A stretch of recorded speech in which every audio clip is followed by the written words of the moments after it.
considering na Korea yon, kumbaga parang home of mga rom-com na K-movies and K-series, parang mas lalo pang nakadagdag.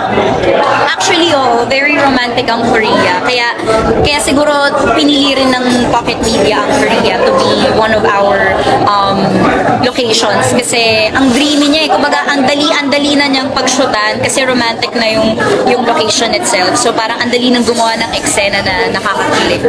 Oo, ganun din ba sa'yo, David? Yung Korea, ang dating sa'yo?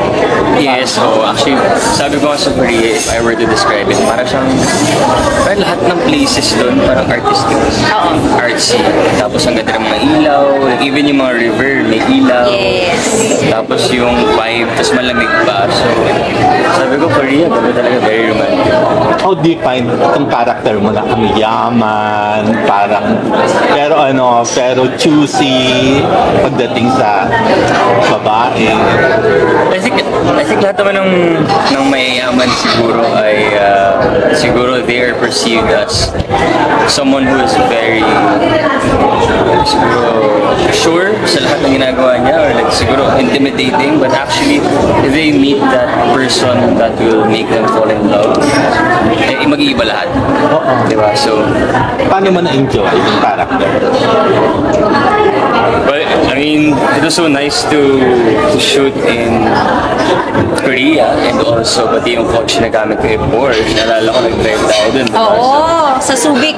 Oo, sa Subic. Super na-enjoy ko yun. And at saka ang galing din kasi ni Direk. So nakakatuwa na mag-acting ka sa ganun kagaling na Direk.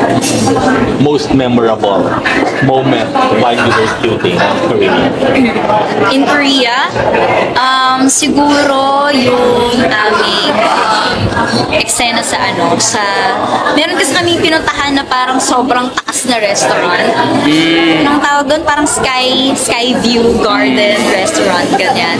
Na parang, I remember, sobrang exclusive ng restaurant na yun.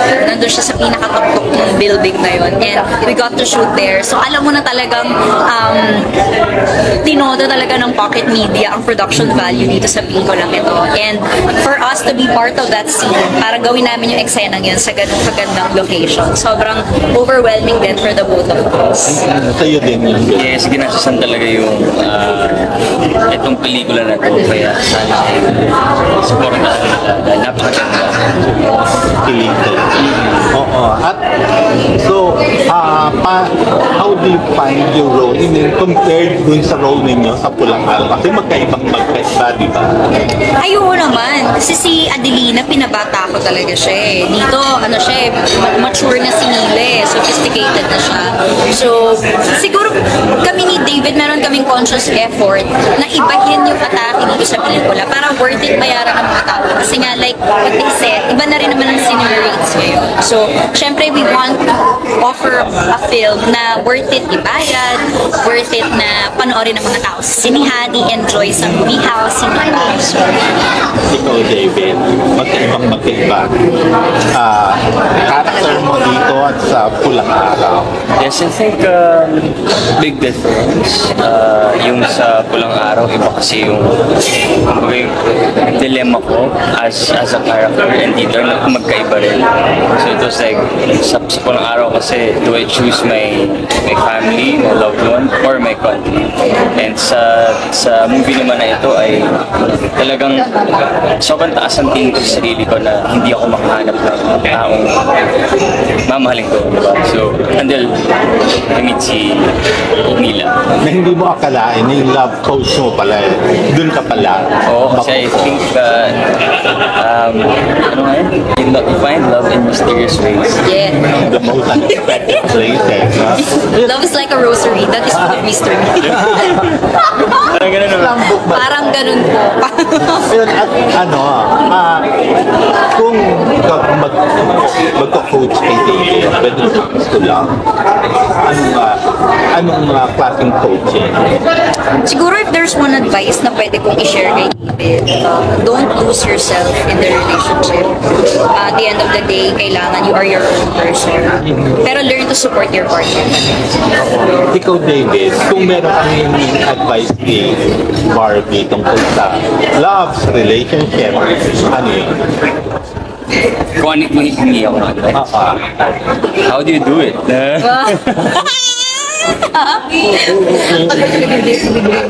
Did you find it? How do you find it? I find it here. Halos magkasabay na yung July pareho ang showing nito, tapos pulang araw birthday, Yes, diba? birthday. Oo, yun. So, how do you feel na may pressure ba? Nervyo? Actually, mas excited kami kasi parang there's so much happening in July.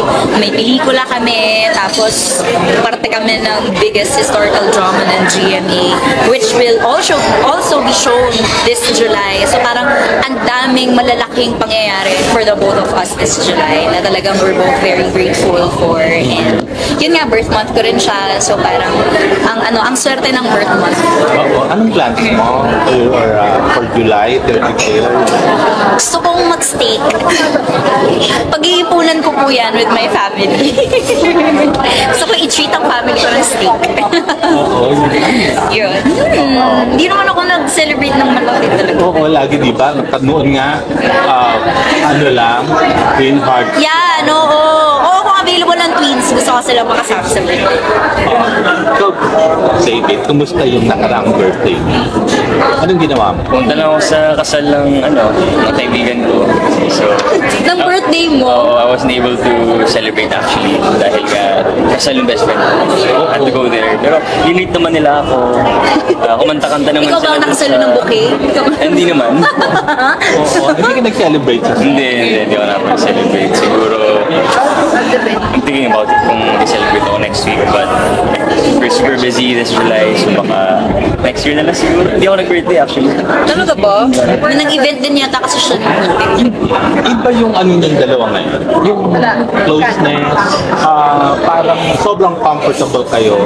How would you quantify and qualify Quantify and qualify. yung nyo, yung patikin nyo sa isa't isa, yung love niyo for each other?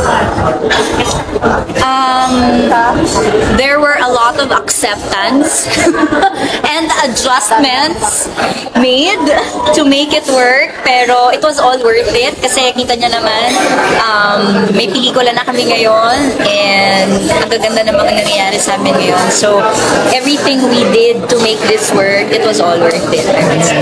Gano'n mo kamahal si David? I mean, in Ganon? terms of Ganong level? being, in terms Gaano siya? of being a friend. Kamahal? Mahal? Na araw? Mura. Mahal? Mahal na araw? Mahal. Oo. Siyempre, hindi naman mawawala rin yung love and care mo sa katrabaho, especially if everyday kayo magkasama, diba? Kasi inevitable yan since palagi kayo magkasama, diba? Makikita mo, madidiscover mo yung weaknesses niya, makikita mo yung strengths niya, so alam mo kung alin yung mas i-boost mo, alin yung mas i-hype mo, yung susuportahan mo, diba? So, Ikaw, David, gano'n mo kamahal si Barb? mahal? Bilang love team, bilang kaibigan? Siyempre naman, Ano pwede mong gawin for her? pwede kong gawin for her. I'd move the mountains. Joke lang. For me, Yung mga mountains, ang iniisip ko kape lang Oo nga joke lang. Siguro gaya na sinabi ko, like, forever siya. For example, next time, pag may na ako, lolo na ako, ganyan, diba? Yun yung mga kwento ko diba, na like yung si Barbie. Tapos at that time, siya yung pinakamagaling na actress, diba? So, to be paired with someone like her, I'm super grateful. And, I think I super care about her dahil And syempre, you know, we're really good friends. Okay. Anything naman you can do for a friend. Ikaw naman. Okay. Thank you. Thank you. Thank you.